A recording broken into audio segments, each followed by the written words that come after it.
आज हम बात करेंगे एक ऐसे टॉपिक में जो हर दूसरी लेडीज को इफेक्ट करता है, ओवेरियन सिस्ट।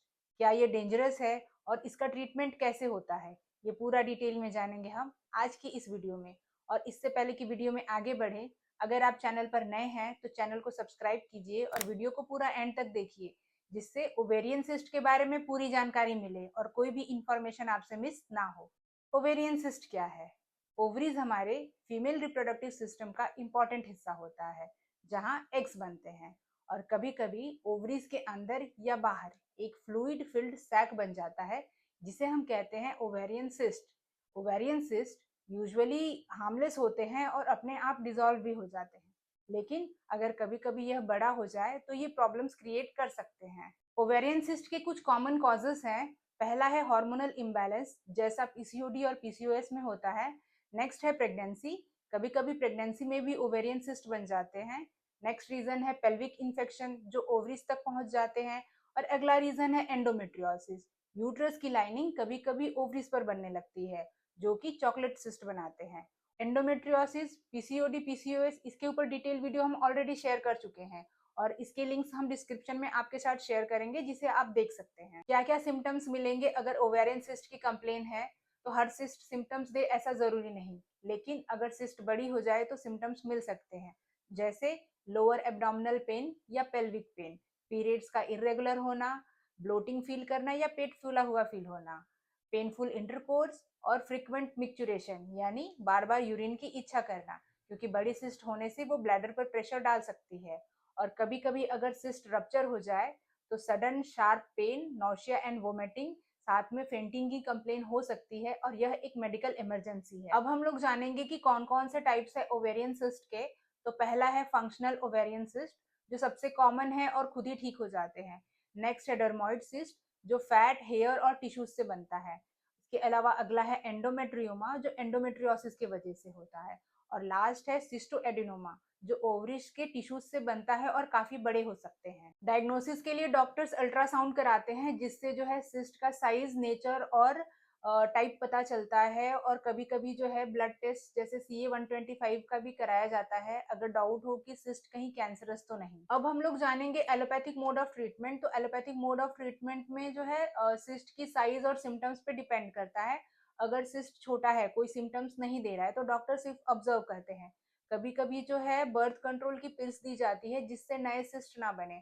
और अगर सिस्ट बड़ा हो गया है, रप्चर हो गया है, या ऐसा कोई डाउट है कि ये रप्चर हो सकता है, तो उसे लेप्रोस्कोपिकली थ्रू सर्जरी निकाला जाता है। ये है allopathic mode of treatment. Ovarian cyst एक कॉमन कंडीशन है जो हर एज की वुमेन को इफेक्ट कर सकता है। हर सिस्ट डेंजरस हो ऐसा जरूरी नहीं, लेकिन अगर आपको सडन डिस्कम्फर्ट है, लो एब्डोमिनल पेन है, या फिर जो है पीरियड्स इरेगुलर है, तो इसको इग्नोर ना करें, अपने डॉक्टर को कंसल्ट जरूर करें।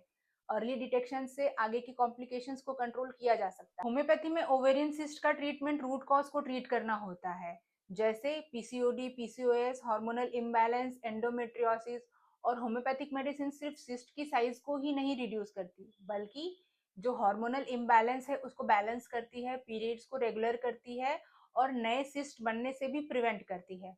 तो अब हम लोग जानेंगे कुछ होम्योपैथिक मेडिसिन के बारे में, जो आपके ओवेरियन सिस्ट के लिए उपयोगी साबित होंगी। और जैसा कि मैंने अपने हर वीडियो में कहा है, किसी भी मेडिसिन को लेने से पहले कंसल्टेंट होम्योपैथिक फिजिशियन से कंसल्ट करें, उसके बाद ही मेडिसिन लें, सेल्फ मेडिकेशन ना करें। पहली मेडिसिन है लेकेसिस, जिसमें लेफ्ट ओवेरियन सिस्ट है और पेन जो है पीरियड्स के बाद में होते हैं, तो लेकेसिस नाम की मेडिसिन का यूज करेंगे। अगली मेडिसिन है एपिस मेलिफिका, जिसमें ओवेरियन सिस्ट के साथ में जो है sharp stinging type of pain हो और पेट भी ब्लोटेड फील करता हो, तो एपिस मेलिफिका नाम की मेडिसिन का यूज करें। अगली मेडिसिन है थुजा, जिसमें ओवेरियन सिस्ट जो है बार बार बनने की टेंडेंसी हो, तो ऐसी कंडीशन में हम थुजा नाम की मेडिसिन का यूज करेंगे, जो पीसीओएस की कंडीशन में भी काफी हेल्पफुल है। नेक्स्ट मेडिसिन है बेलाडोना, जिसमें सडन थ्रॉबिंग पेन है, तो फिर बेलाडोना का यूज करेंगे। अगली मेडिसिन है कलकेरिया कार्ब, जिसमें सिस्ट के साथ में वेट गेन, हेवी पीरियड्स और फटीग है, तो कलकेरिया कार्ब नाम की मेडिसिन का यूज करेंगे।